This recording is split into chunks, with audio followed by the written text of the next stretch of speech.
Hello dear friends. तो हमारे PYQs की सीरीज में आज हम फंडामेंटल राइट्स का टॉपिक डिस्कस करेंगे। तो before discussing these questions let me discuss the essence of fundamental rights for the purpose of exam. अब ये फंडामेंटल राइट्स, डायरेक्टिव प्रिंसिपल और फंडामेंटल ड्यूटीज और इवन प्रियम्बल, ये चीजें बहुत इंपॉर्टेंट हैं आपके लिए for the politic point of view. और वैसे भी अगर देखें तो being a citizen of India we must be knowing all these things कि हमारे राइट क्या है, हमारी ड्यूटीज क्या है हमारे स्टेट के प्रति। तो ये चीजें आपको ध्यान में रखनी है। अब फंडामेंटल राइट्स होते क्या हैं? फंडामेंटल राइट्स का जेनेसिस है ना ह्यूमन राइट्स से हुआ है कि we being human we have certain rights. ठीक है, ऐसा नहीं है कि हमको स्टेट हमको कोई खैरात दे रहा है, हमको कोई भीख में ही राइट्स दे रहा है। नहीं, we being a human we have some intrinsic worth, we have dignity. On the basis of that dignity we claim that rights to the state. तो ये हमेशा याद रखना कि स्टेट हमको, we are not deriving rights from the state. हमने constituent assembly को चुना कि जाइए आप हमारे बेसिस पे कॉन्स्टिट्यूशन बनाइए, एंड कॉन्स्टिट्यूशन बनाने में असेंबली ने कुछ फंडामेंटल राइट्स को स्पेसिफिकली मेंशन किया, कुछ राइट्स को जो हमको फुल अपनी लाइफ का फुल पोटेंशियल जीने के लिए जो बहुत नेसेसरी हैं। उन राइट्स को they got embedded in the constitution. और इन राइट को वो है ना जुडिशरी सेफ गार्ड करेगी कि एग्जीक्यूटिव और लेजिस्लेचर इनको वायलेट ना करे किसी भी एक्शन से, चाहे वो लेजिस्लेटिव एक्शन हो चाहे वो एग्जीक्यूटिव एक्शन हो। इसको जस्टिफिएबल बनाया गया। अगर कोई आपके राइट्स को वायलेट करता है तो आप जुडिशरी को अप्रोच कर सकते हो आर्टिकल 32 और आर्टिकल 226 से। ठीक है, तो फंडामेंटल राइट्स आपके क्लेम है स्टेट के अगेंस्ट। इसीलिए आर्टिकल 12 में स्टेट को डिफाइन किया गया प्रॉपरली कि स्टेट क्या है, किस किस इंस्टीट्यूशन को, किस किस ऑर्गेनाइजेशन को हम स्टेट के एम्बिट के अंदर लेके आ सकते हैं, उसको क्लियरली मेंशन किया गया आर्टिकल 12 के अंदर। तो सिटीजन के राइट्स का डायरेक्ट कनेक्शन स्टेट से है, ये आपको एक्सप्लोर करना है। अब 2011 में क्वेश्चन आया जो आर्टिकल 30 से रिलेटेड था, आर्टिकल 30 जो कि कल्चरल एंड एजुकेशन राइट से रिलेटेड है। तो माय डियर फ्रेंड्स, पहली चीज तो मैं आपको ये बता दूं कि जब भी फंडामेंटल राइट्स का आप चैप्टर पढ़ें तो उसके ये जो ब्रॉड 6 कैटेगरीज हैं उसको आप ध्यान से देख लें। पहली राइट टू इक्वलिटी, उसके बाद right to freedom, right against exploitation, right to freedom of religion, cultural and education rights, right to constitutional remedies. तो ये 6 जो कैटेगरीज हैं इसमें कौन कौन से राइट आते हैं वो आपको पता होना चाहिए, क्योंकि इससे 2 बार क्वेश्चन आया है, एक बार 2017 में और एक बार 2020 में। आगे हम देखेंगे कि अगर आपको कैटेगरीज पता है कौन सा राइट किस कैटेगरी में आता है तो आप इजीली ऐसे क्वेश्चंस को कर सकते हैं, और आपको पता भी होना चाहिए। और अगर कॉमन सेंस भी है तो आप कनेक्ट कर सकते हैं कि कौन सा राइट किस कैटेगरी से बिलोंग करता है। We will discuss that later. अभी क्वेश्चन था, in India if a religious sect or community is given the status of a national minority what special advantages it entitles to. तो पहला है, it can establish an administrator exclusive educational institutions. तो ये simply article 30 के अंदर mention किया गया है कि जो माइनॉरिटीज हैं they can run and administrator their own educational institutions. तो ये आर्टिकल 30 से रिलेटेड है। उसके बाद में president of India automatically nominates a representative of the community to the Lok Sabha. नहीं, ऐसा कोई प्रोविजन नहीं है, बल्कि एंग्लो इंडियंस जो नॉमिनेशन था वो भी कैंसिल कर दिया गया है अभी। तो ये स्टेटमेंट रॉन्ग है।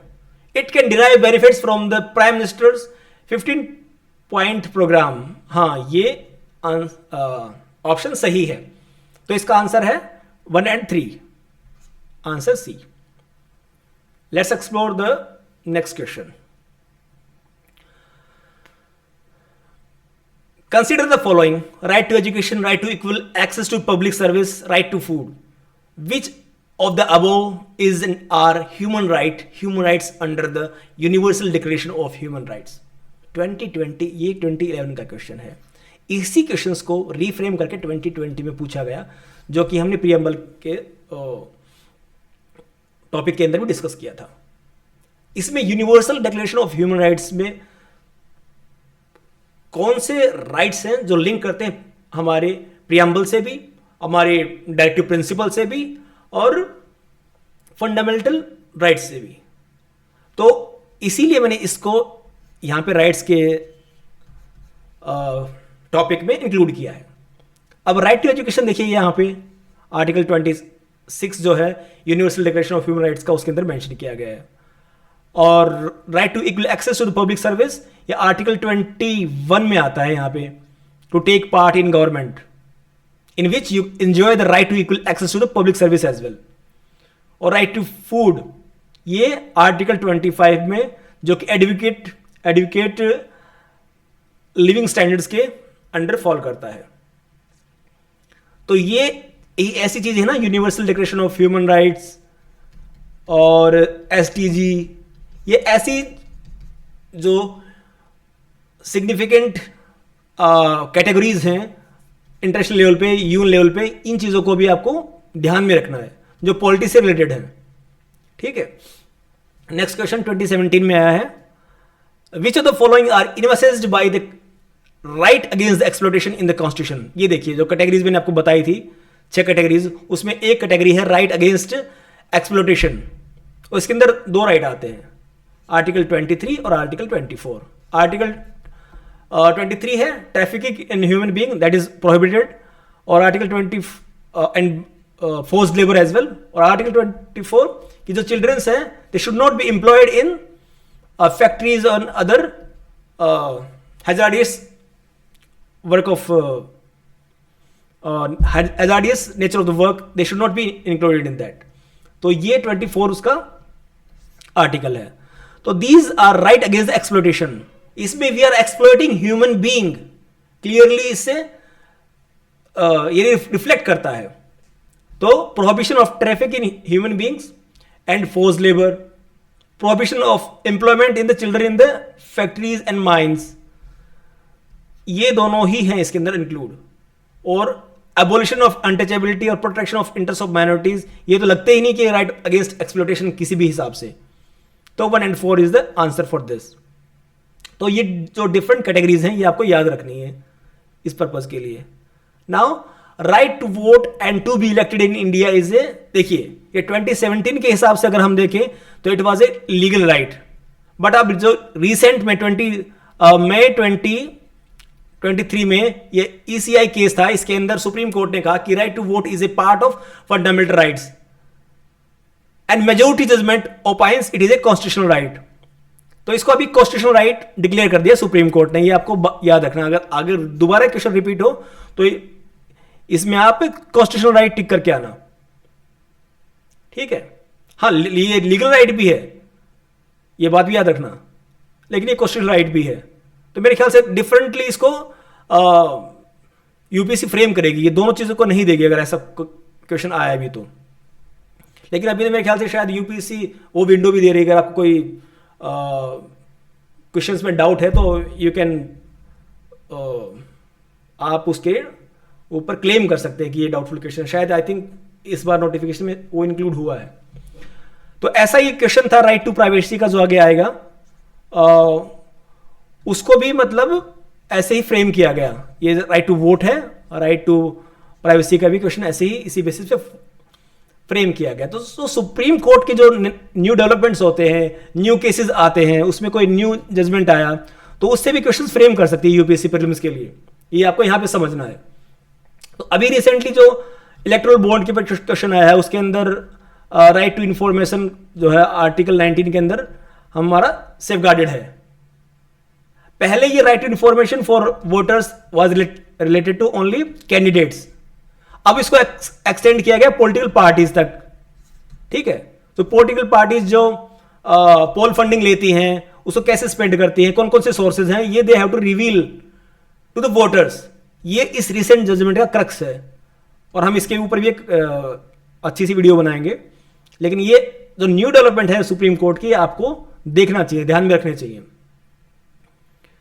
नाउ 2017 का क्वेश्चन है, which of the following statement is correct? Right are the claims of the state against the citizens. अब ये एक एक स्टेटमेंट को हम देख लेते हैं, ठीक है, उसके बाद आंसर को अप्रोच करेंगे। कि आप ठंडे दिमाग से, आपको ऑप्शंस पढ़ने हैं एग्जाम के अंदर, कोई जल्दबाजी नहीं करनी है, समझने की कोशिश करनी है कि ये क्या इंडिकेट कर रहा है। तो जो उसमें एक्सट्रीम स्टेटमेंट होती है उसको एलिमिनेट कर दो पहले, तो कि ये तो होना ही नहीं है। उसके बाद आपकी जो ऑप्शंस हैं वो कम होते जाएंगे, प्रोबेबिलिटी ज्यादा हो जाएगी आपका आंसर ठीक होने की। सो पहला ऑप्शन इसके अंदर क्या दिया है? Right are the claims of state against the citizens. अब स्टेट सिटीजन्स के अगेंस्ट क्या राइट्स क्लेम करेगा? ये तो टोटली एक्सट्रीम स्टेटमेंट है, you should eliminate this. Second statement, right are the privileges which are incorporated in the constitution of a state. ठीक है, प्रिविलेजेस ये थोड़ा सा डाउटफुल हो सकती है, इसको डिस्कस करेंगे बाद में, इसको रखो। Rights are claims of the citizens against the state, ये भी अच्छी स्टेटमेंट लग रही है, इसको भी रख लो। Rights are privileges of a few citizens against the many, ये भी एक्सट्रीम स्टेटमेंट है, इसको एलिमिनेट कीजिए। अब बच गए बी और सी। अब यहां पे जब राइट को प्रिविलेजेस बताया है, this is the something controversial. Right cannot be privileges, ये कोई प्रिविलेज नहीं है। You being a human, you have some intrinsic worth, you have some dignity, and you claim that to the state that to live a dignified life I need certain rights, you claim against the state। तो ये कोई ऐसी चीज नहीं जो state आपको best आपको दे रहा है, स्टेट एक्सटेंड कर रहा है आपको, ये पहले ही डिस्कस कर चुका हूं।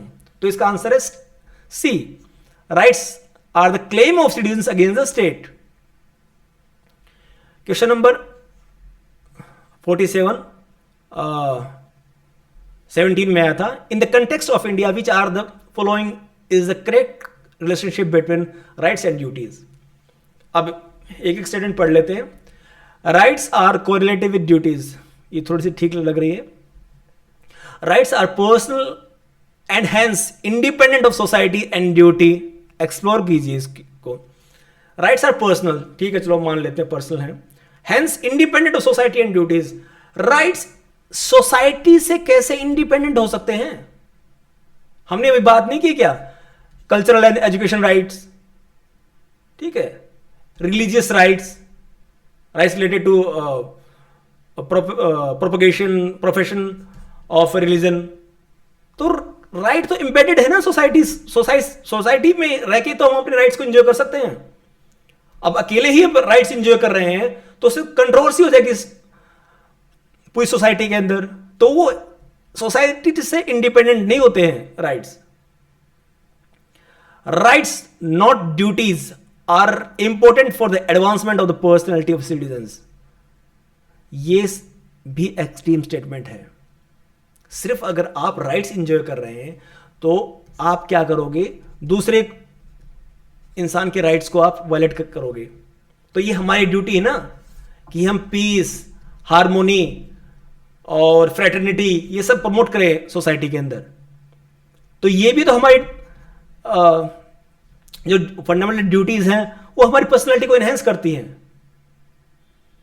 इसीलिए ये दोनों ही जरूरी हैं।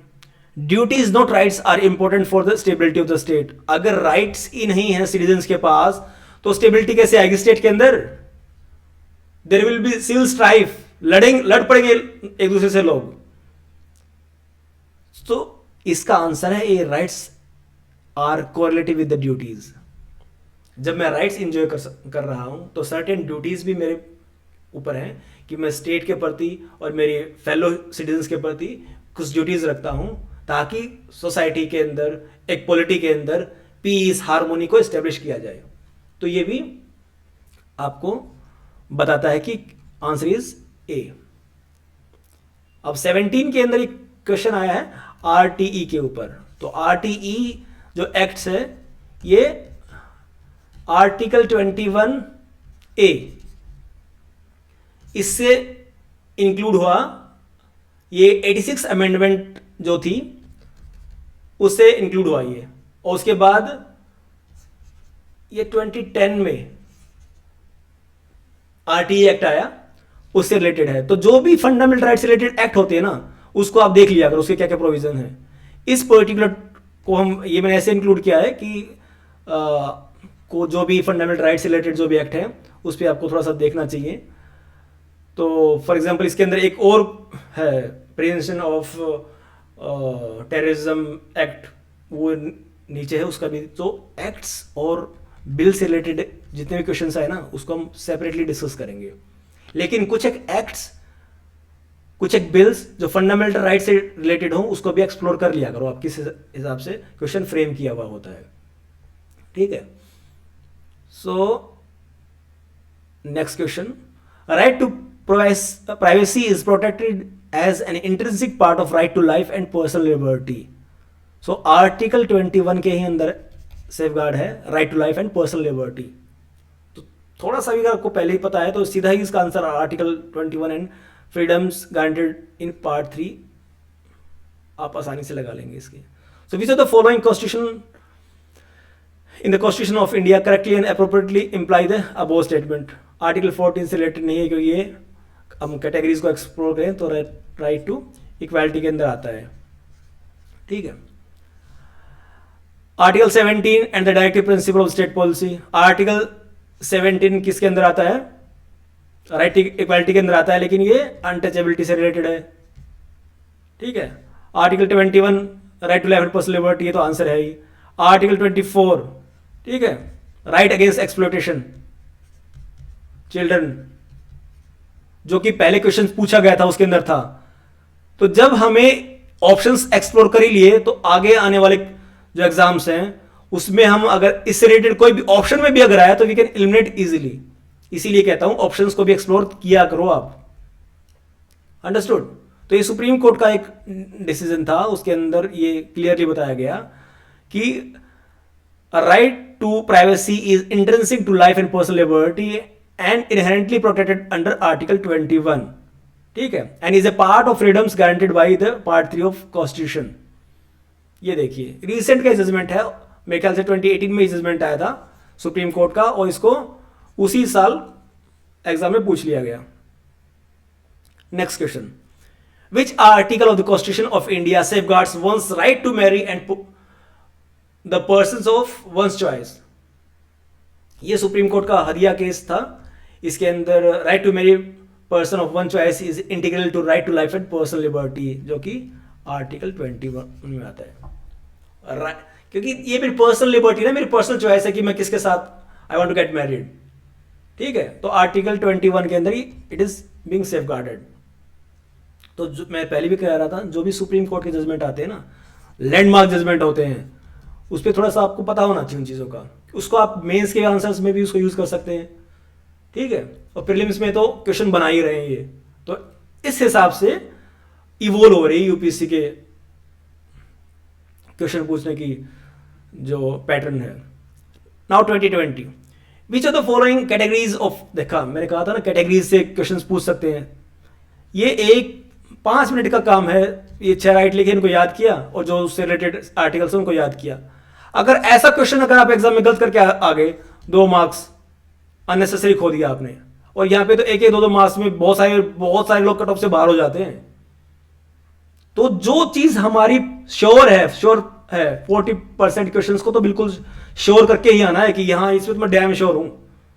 और आजकल तो 40% में तो आपकी कट ऑफ पार भी हो जाती है।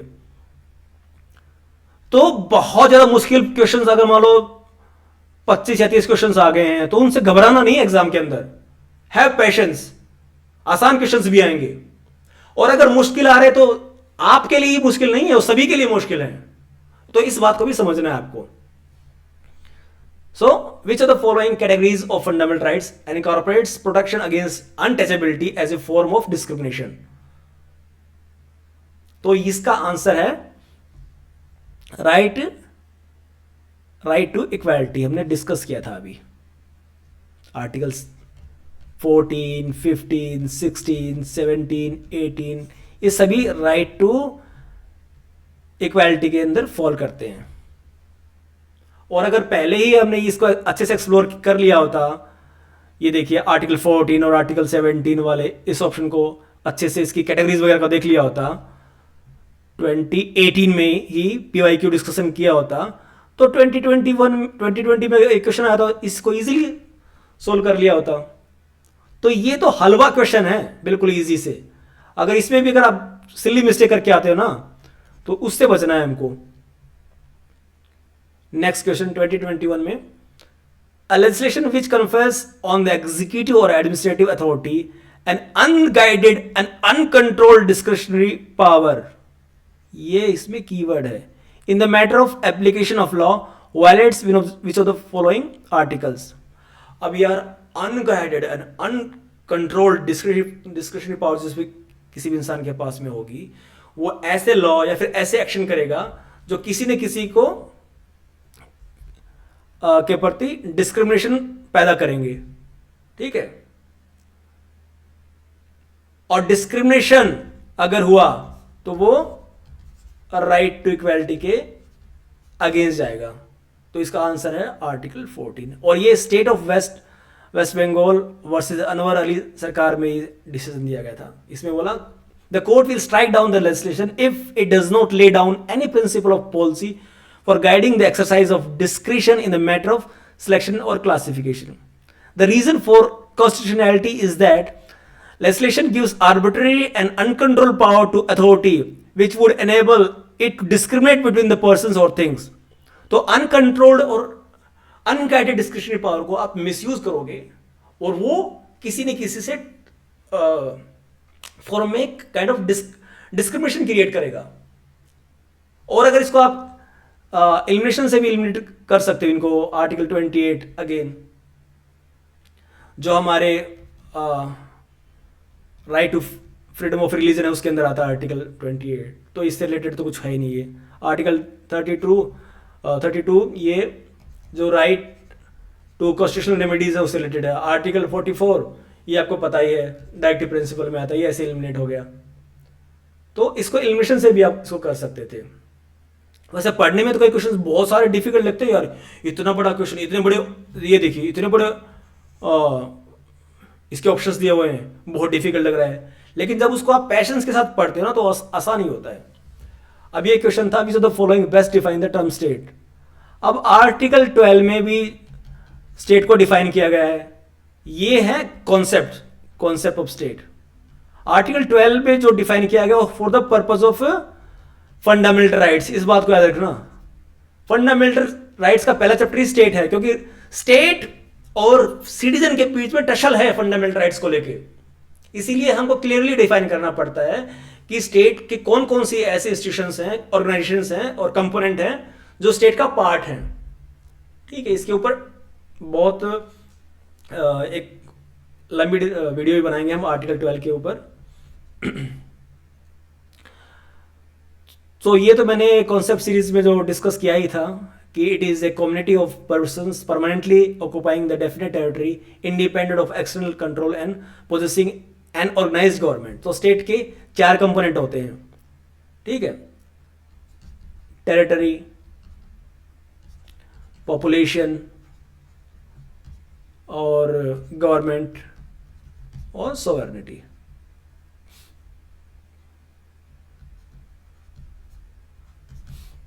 अब देखिए, a community of person reflect population, ठीक है।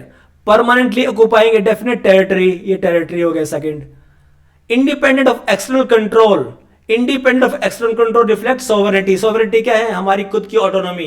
We are not taking any decision by any external pressure, ठीक है। ये हमारी खुद की ऑटोनॉमी है, हम अपने हिसाब से डिसीजन लेते हैं। This reflect sovereignty and possessing an organized government, चौथा component. So it defines state properly. अब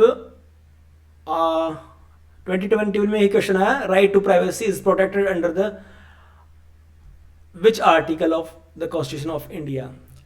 ये 2018 में ही क्वेश्चन हमने पढ़ा था, ठीक है। उसके अंदर तो बिल्कुल आंसर बता ही रखा हुआ था।